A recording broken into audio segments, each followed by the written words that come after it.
Well, good morning.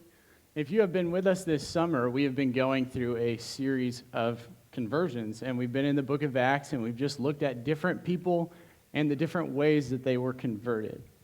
There's a sermon out there by a guy, I don't even remember his name. I tried to find it, and I couldn't. But he talks about the greatest thing God ever did. And he goes through this series of things, basically, of, okay, God did this, and he did this, and he did this. Was that the greatest? Was that the greatest?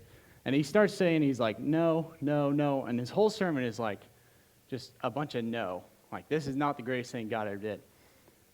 And he gets to a point, and he talks about the greatest thing God ever did was, and he talks about his own story and about God saving him. And he doesn't talk about it in a prideful way or prideful manner. The point is that every conversion is important. Every soul that is saved is another soul that's not going to hell. There's another soul that wants to live out Jesus' life, basically, to do what he did, to live out the purpose that God has for them. So every conversion is important, including everybody's in this room, everybody not in this room that maybe still needs to be converted.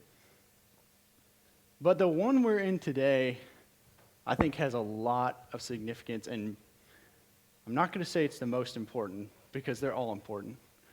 But this one's pretty important. So Acts chapter 9, if you want to turn there and follow today. Today we are talking about Saul's conversion. And just a little side note is that a lot of times this week I was writing Paul, because if you know, Saul has his name changed to Paul, and that's one letter different. So if I say Paul today, I mean Saul. So just bear with me in that, but I will try my best. So Acts chapter 9, verses 1 and 2. Meanwhile, Saul was still breathing out murderous threats against the Lord's disciples. He went to the high priest and asked him for letters to the synagogues in Damascus, so that if he found any there who belonged to the way, whether men or women, he might take them as prisoners to Jerusalem. So you can find this same story account in Acts 22 and in Acts 26.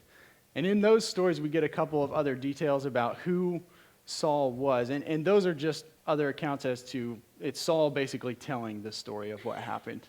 This is the story happening in Acts chapter 9. So you can find other details, but I think the first thing you got to ask yourself is who was Saul? So he was a Jew. He was a Roman citizen, and he was a Pharisee, which is just a part of the Jewish religion, but they are, I would say, well-respected and very, very strict to the law. But if you read in verse 1, it says that he was still breathing out murderous threats against the Lord's people. And if you read before chapter 9, if you go back one chapter, at the end of chapter 7, we have the stoning of Stephen. We have a martyr. And if you read Acts 8:1, it says, and Saul approved of their killing him. So he breathes out murderous threats against the Lord's disciples, and he's approved of the Lord's disciples being killed. So he's a Christian killer, and he also arrests Christians. So he's not a very good guy. And he's taking prisoners and people that belong to the Way. I think the Way is one of the coolest Christian names for a church. If we could change the church name, I'd probably want to call it the Way. I just think that is really cool. I think it really fits what Christians are to be. Jesus in John 14:6 said, I am the way, the truth, and the life. No one comes to the Father except through me. So I just think that is extremely interesting. But those are the very people that Saul is out to get. Yet those people are still, they know Saul is out there, and they're still following the Lord. They're still pursuing to make disciples. I think that's interesting because the church is under persecution, but you have people that are still putting their lives on the line, and they're not hesitant. I know that in America, when we just celebrated the 4th of July, we have freedom here. We're pretty free people. We get to kind of do whatever we want. We don't have to worry much about persecution. So I kind of think about it like, would we still stand tall under persecution? I hope the answer is yes, but I think a better question to ask ourselves isn't about necessarily if our life was on the line, would we say that we believe in Jesus or not? Better question is Jesus the Lord of our life? Because if he is, that wouldn't even be a question. But if Jesus is the Lord of our life, he's also someone who gets to control our schedule, our time, our money, our talents, who we invite into our life. And I think Saul answers that question in this text maybe better than anybody else, but I think that that's a question that we all have to wrestle with, including myself today. Is Jesus the Lord of our life? Does he control everything about our life? So let's keep thinking about that. But if we keep reading in verse 3, as he neared Damascus on his journey, suddenly a light from heaven flashed around him. He fell to the ground and heard a voice say to him, Saul, Saul, why do you persecute me? Who are you, Lord? Saul asked. I am Jesus whom you are persecuting, he replied. Now get up and go into the city, and you will be told what you must do. The men traveling with Saul stood there speechless. They heard the sound, but did not see anyone. Saul got up from the ground, but when he opened his eyes, he could see nothing. So they led him by the hand into Damascus. For 3 days, he was blind and did not eat or drink anything. I think 3 things stick out to me in those verses. The first one is Saul's question. Who are you, Lord? It's a weird question. Has anybody ever asked a question you already knew the answer to? No one's ever done that. Okay. Well, I feel like that is one of my superpowers a little bit. I've had to get really good at it through some different family situations and whatnot, but asking the right question to hear the answer that you already knew. So I don't know if that's really a good thing, and I don't think in Saul's case that was a good thing, but he asked this question as if he doesn't know, like, who are you, Lord? Like, I know that's you, but I don't want to believe that's you.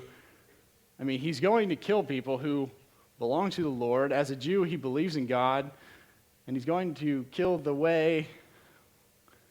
It doesn't add up. It doesn't make sense to ask that question, does it? Like, he had a light flash from heaven, and a voice spoke to him, and he says, who are you, Lord?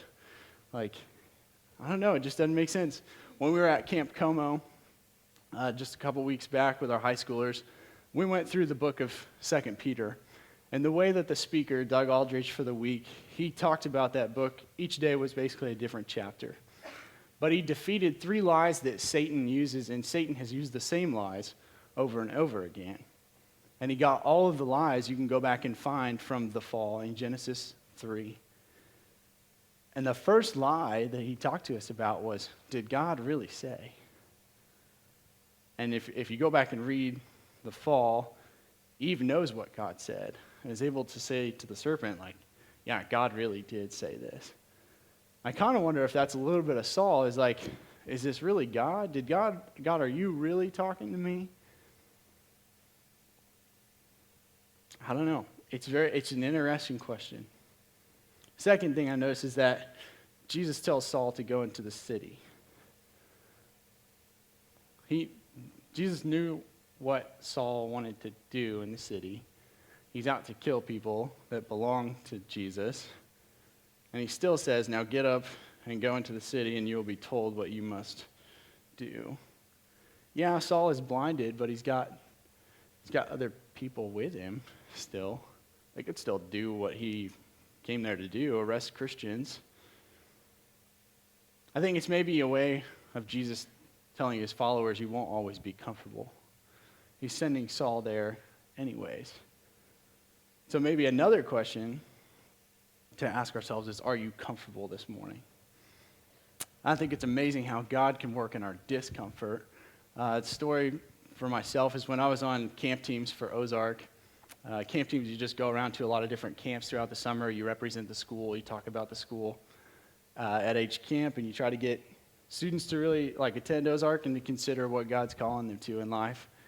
Well, one of the weekends that we did for training, we went to Discovery Ministries, which is where we're taking our junior hires next week. And that weekend, in preparation for the weekend, they sent us a schedule of who would do like devos and worship each day. Well, there's 24 people on camp team, so, I mean, your chances of getting picked weren't super high. They had scheduled me to lead worship. And I'm like, I don't play any instruments or anything. Like, you guys knew that when you interviewed me for camp teams, right? And I thought, okay, well, they told us that we might be uncomfortable. So I was like, well, I guess I'll try. So basically, I prepared a little bit of like, we're going to sing this chorus or whatever. I'm going to talk about like, what is worship? And why do we do it, basically? And so the weekend went fine.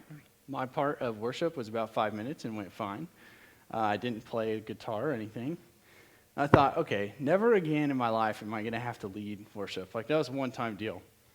You fast forward to 2019, this summer, at VBS, and it's Tuesday night, and Sean's working on his master's, and Sean has to be gone to go to class. And there I am with a bunch of kids, and I have to lead worship. It's amazing how God can use our discomfort. But are we too comfortable? So are you comfortable this morning? Third thing that I noticed is that Jesus has chosen Saul specifically.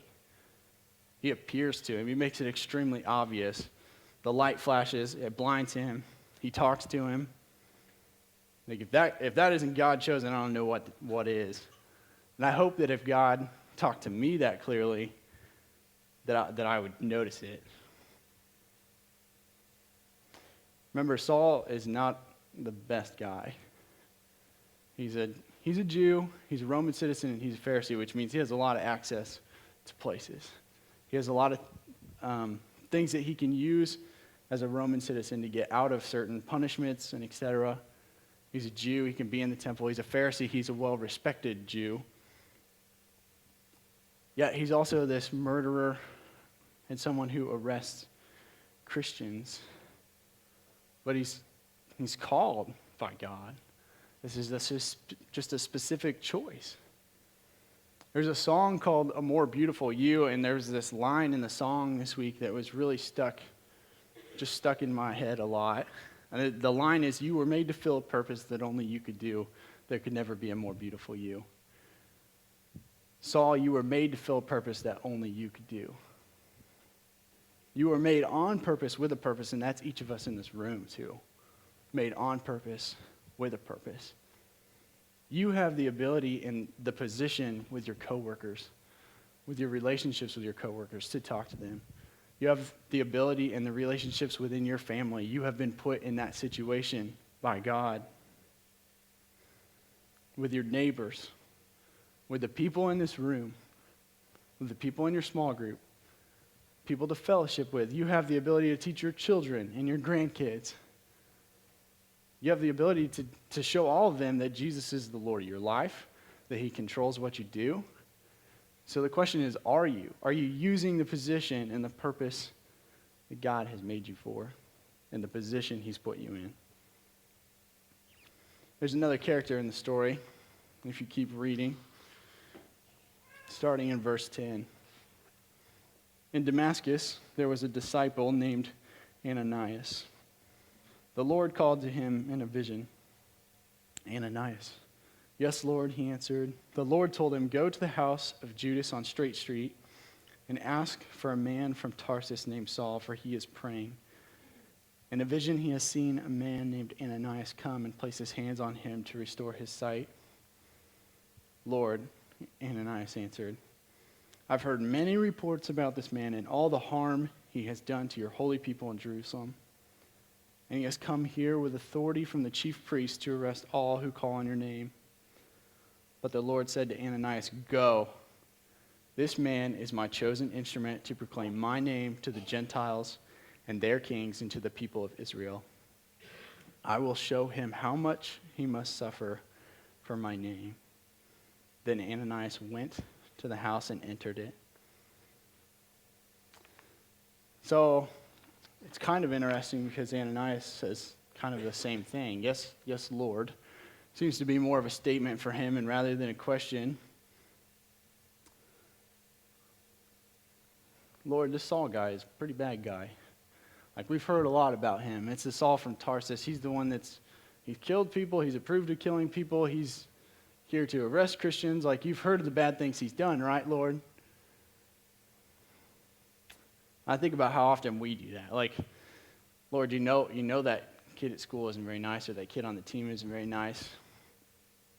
You know that, like, that mom on the team is just kind of not super nice and not great to be around. Maybe that rich person or your boss or your coworker is just not the person that, like, Lord, surely not that person. Surely not the person who's stuck on drugs or the alcoholic, Lord, right? Not that person that's sleeping around, right, Lord? Surely not my enemy, right, Lord? Like, not that person. In college, I volunteered at a small church in the Joplin area. There's about 25 or 35 people. And did some preaching there, just helped out with the youth group mainly. Did that for a couple of years. When I was there, God taught me a lot. The church was basically centered around a trailer park community, a bunch of trailer homes, just all around the church. I'm not sure that anyone from the church came from that community, just a few on occasion. But there was another girl out there that was kind of doing the same thing I was. An intern, basically, helped out with some teaching here and there. And at one point, she had a conversation with a lady in the church. And the lady referred to some of the kids in our youth as those trailer park kids or those kids. This makes me think, like, you can't reach out to someone who you think you're better than.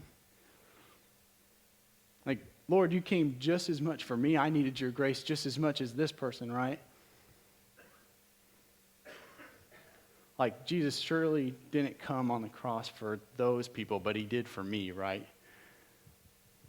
And when we sit there and we say, surely not, Lord, surely not, God's saying, absolutely. Lord, surely you didn't send your son on the cross for that person. Absolutely I did, is his answer. Absolutely. You see, the other part for Ananias is that Jesus is the Lord of his life. And although he questions and he pushes back on God a little bit of surely not that person, it says, then Ananias went to the house and entered it. He went when he was told to go. He also goes into danger. He doesn't know that Saul has been blinded. He's going to see a dangerous person, someone who has been dangerous to this point.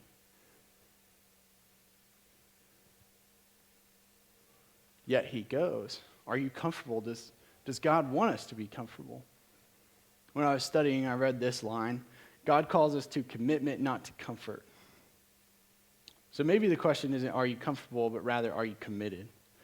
And the question, are you committed, sounds a lot like, is Jesus the Lord of your life?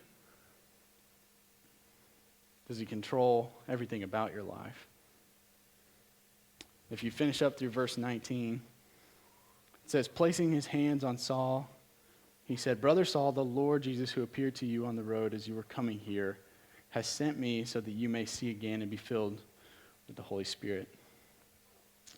Immediately something like scales fell from Saul's eyes and he could see again. He got up and was baptized. And after taking some food, he regained his strength. Ananias listens, Saul listens. Saul sees what God told him would happen become complete. I think it's also interesting that Saul chooses to be baptized right away. I think a lot of times we think that if you get baptized, that's the end of your salvation. Like, you've been saved, it's completed because you've been baptized. That's just not what the New Testament says. It's just not what Scripture tells us. A lot of times we see baptism as the start of a relationship with Jesus. It's not the completion of someone being saved. It's someone starting their relationship and their walk with Jesus. Someone starting to walk in the way and the truth. And the very thing that Saul tried to not be a part of and try to actually take out is now the very thing that he has joined. He has joined the way. It's almost like God has a sense of humor in that a little bit. I think there's one more part you have to read in order to be able to see whether Jesus affected Saul's life at all. If you just keep reading, it says, Saul spent several days with the disciples in Damascus. At once, he began to preach in the synagogues that Jesus is the Son of God. At once, immediately, he began to preach in the synagogues that Jesus is the Son of God. I know through a lot of these sermons, Joshua's kind of been giving a history of what happened to this person next. What came next? What do we know about their story? For Saul, like I told you, his name becomes Paul, and we know the Paul as a writer of, or most likely the writer of 12 New Testament books out of 27. This guy goes on to write half the New Testament, roughly. He goes on to call out churches for what they're doing wrong and to encourage them in things that they're doing right. Jesus absolutely changes his life. He goes from killing and approving of Christians being killed and arresting them and trying to stop this movement of the way to New Testament writer, to one of the biggest leaders of the church. That's a huge, huge change. Jesus changed everything for Saul. Priorities in his entire life. Has he done that for you? Have you changed anything because of Jesus? Does it change where you're at on a Sunday? Does it change where you're at on a Friday night or a Saturday night? I think for Saul, it changed where he was every single day of the week. Does it change the way we talk about others or the way we talk to others? I tell this to our youth all the time, maybe too much, but I really think it's important, and it takes a little bit of time, I think, to finally realize there's only one thing at the end of life that's really going to matter. The only thing at the end of life that's going to matter is your relationship with Jesus. It's not about the amount of trophies or medals you earn. And I say that as someone who knows where my trophies and medals are right now. It's not about the good grades you get or about being the best in school. And I say that as someone who cared about my grades and did pretty good in high school and college. It's not about the amount of money you make or the job promotions you've gotten. And I say that as someone who often worries and thinks about money and who has been promoted before. It doesn't mean that those things are bad. But are they going to matter at the end of life? When you have to face Jesus on Judgment Day, is it going to matter? Not about whether your kid was the best athlete or not. It's going to matter whether your kid knew Jesus as the Lord of their life or not. I feel like here as a church, we try everything we can to try to get your kid to realize that. We try through different events and activities. We try to get kids in the door that aren't here. We try through events like VBS, through camp. We try to get them to realize just how much Jesus can change their life. But we can't do it alone. We need your help in the house. And it's nothing that we do, it's the power of God working in their life. The power of God working in Saul's life changed what this half of your Bible looks like. The only thing that's going to matter at the end of life is your relationship with Jesus. And he gets to be the judge. He gets to be the judge whether you spend enough time with him or not. So is he the Lord of your life? Is Jesus truly the Lord of your life? It's a simple yes or no answer. But I think it requires us to search through our life and what we're actually doing with our life in order to answer it. I'm going to invite the worship team back up. If you have a decision you want to make today, maybe you at one point made Jesus the Lord of your life, and maybe you felt like you've walked away or your priorities haven't been straight. I'll be up front if you want to come up for prayer. There's some elders around the room if you want to go to one of them instead. You can talk to Sean after service if you want. If you just want to talk to God and rededicate maybe just to him and say, God, I've pushed you aside. I've not made you the priority in my life. You can just come to the steps and you can kneel before him. You can talk to him and I'll pray for you over there, but we won't bother you. But I really want us to think about that question. Think about it hard. Search your heart, search your mind, search what you do with your life and what you do with your everyday. Is Jesus the Lord of your life?